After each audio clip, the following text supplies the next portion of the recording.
first of all, you were in the news recently for doing some jail time. Now, there's an interesting story behind this. So can you kind of explain what led up to you actually doing the jail time and what you actually experienced once you got to jail? Well, actually, it's one of those things that you couldn't get away from. It's something you had to do if you were a man. It's a juvenile court system here that the U.S. Justice Department calls racist, bigoted, biased, prejudiced, unfair, and unjust, and the worst they've ever seen. And it's been going on for years, and it was one of those things where you either have no backbone, and you crawl into the background, or you make a stand and you have to speak out. And that's basically what I did. The first time I ever appeared in that particular court was more than 40 years ago, and the judge at the time called me the N-word. He thought I was on his docket and not a lawyer. Okay, hold on. This is actually interesting. So you appeared in this courtroom 4 years ago for 40. What exactly? 40. 40 years ago. 40 years ago, the first time I appeared in the juvenile court of Memphis and Shelby County, Tennessee, the judge called me the N-word. It really got nasty in there at that point in time. He thought I was on his docket and not a lawyer. Okay, so what exactly did he say, and what led him to him actually saying that? What, 40 years ago? Just his bigoted, racist way of doing things. He's dead now. He died in 2008 after staying on a bench until 2006. What happened is I had a woman that I agreed to represent pro bono, that is without charging her anything, because she appealed to my good graces and needed help. She was being accused of being the mother of somebody's daughter, and she had never had a daughter. So it had drug on for 8 years, and somebody needed to speak up for her, and the magistrate, or the lawyer that was hired by the juvenile court to hear things, decided he didn't have time. So basically, that wasn't going to stay as it was. Yeah, I just did what I had to do. It's like King demonstrated, Abernathy, Stokely Carmichael, H. Rap Brown. You know, we have a long series of moments in this country's history where somebody had to speak out, got in trouble for it, got arrested for it. In the end, your objection to the wrong prevailed and things got corrected, maybe. Right. Now, you represented her pro bono in this case. Yes, and I got the matter dismissed. They had issued a warrant with nobody having sworn to anything. Nobody signed anything. There was a rubber stamp. It should have been dismissed years ago. It had been dismissed the first time she was down there, but they picked it back up, so enough's enough. So that's just what I've been about over the years. Now, I'll say this is interesting. I think a thing is developed around the whole country over the last few years, and I think we're going retro. It looks like there's been progress, but there's not. We're slipping back. And we have institutions that have become insulated, isolated, and protected from review. We've got privatization, and that's very rampant in juvenile courts, where you make money off of the handling of juveniles and family affairs, child support matters, custody matters, paternity, visitation, that kind of thing, and it's gotten insidious. You've got this thing called Correctional Corporation of America that's begun to take over the jails, penitentiaries, and penal systems for a large number of states, and their interest is making money for their stockholders and not doing anything about ensuring justice or the reduction of criminal activity. It's gotten hooked up these days with the fact that the United States alone in the Western world has not made any arrangements to retrain its ordinary workers who have been displaced by industrial technology and computerization. And the justice system, the juvenile system, has morphed into a set of devices that are used to control surplus labor.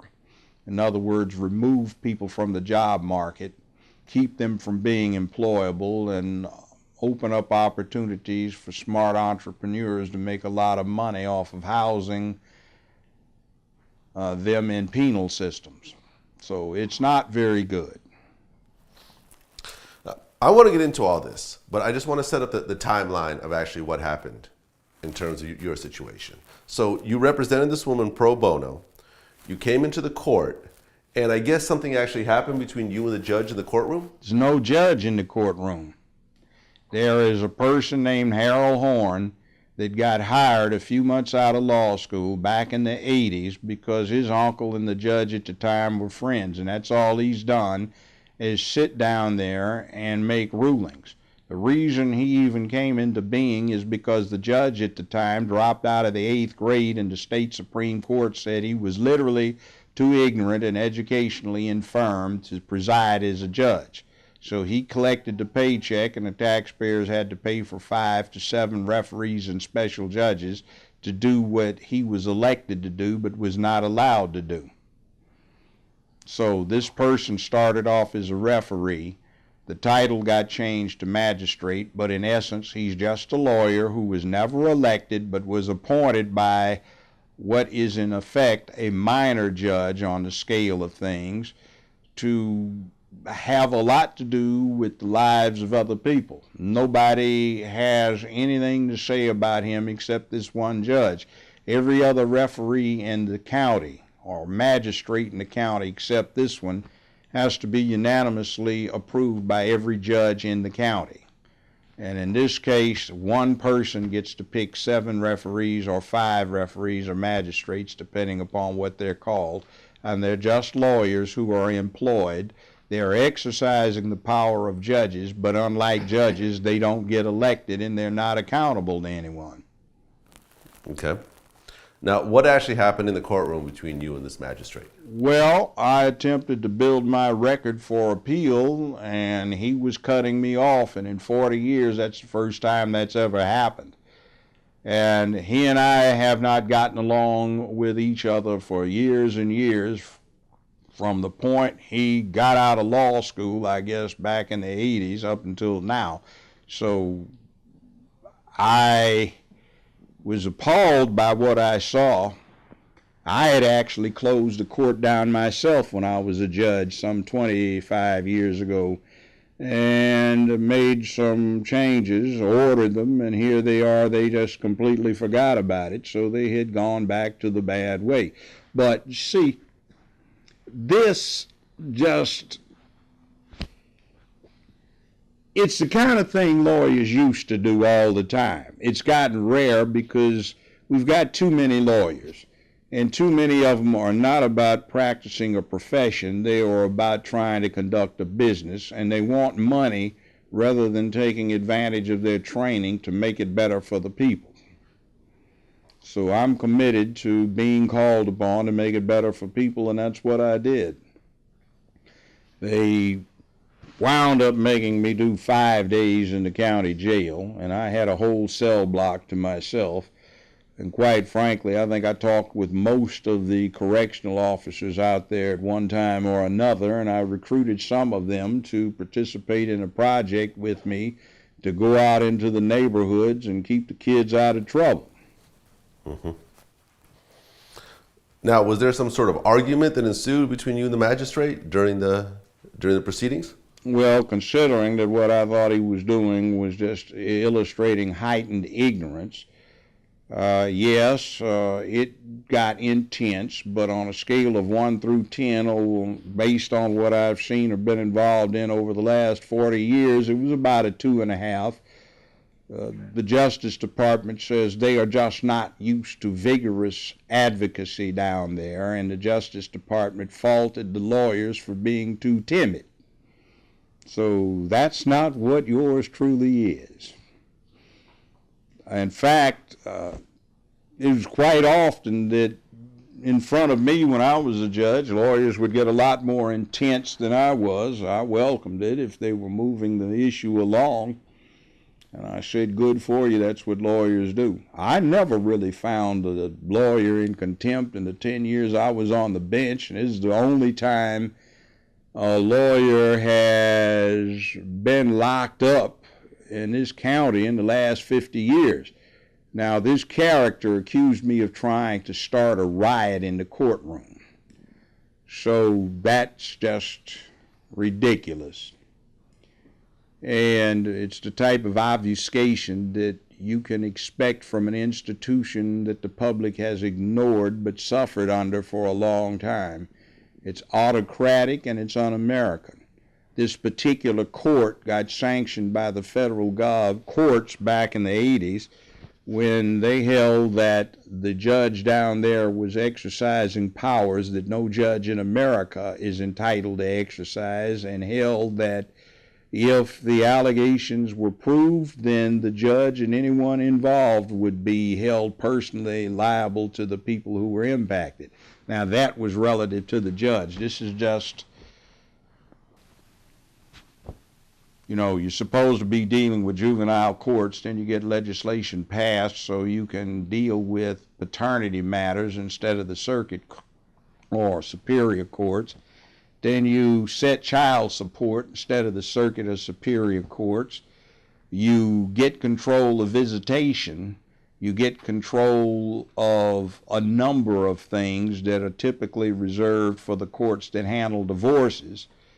And there's nobody looking over your shoulder because it's a very informal institution that does not keep detailed nor accurate records about what happens. So you can see that over the years a mess builds up, and there is a problem. The Justice Department says the result of the operations are extremely racist and bigoted. Mm-hmm. So you got sentenced to 5 days in jail. I got 5 days in jail. I did it. I'd do it again. And that's the way of it. I doubt if any other court would have, well, let's put it this way. I doubt if any other system would have wound up where this one did. Was this the first time you've gone to jail? I was active back in the 60s. I was a member of the class of 1969 UCLA, and everybody from the basketball team to the football team to most of the people on campus wound up getting arrested or taken down because we were protesting things like war, lack of justice for black folk, Hispanic folk, Native American folk, Asian folk, gays, you name it. Everybody was protesting. So no, it was nothing new. I'm 68 years old, and what's going on is this to me was just sort of a hiatus in what was going on with civil rights and actualization through militancy of people's rights. Yes, we got taken down all the time.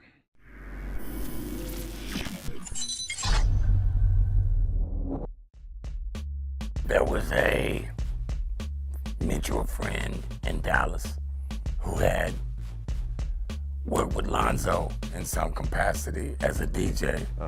And when the Boys in the Hood record started to get some action, this dude brought those guys to Dallas. I ain't blow up because my shit look real and authentic. Not no foolery. Motherfuckers using CO2 guns and shit, boy. Nah, man. Nah. No. It ain't like that.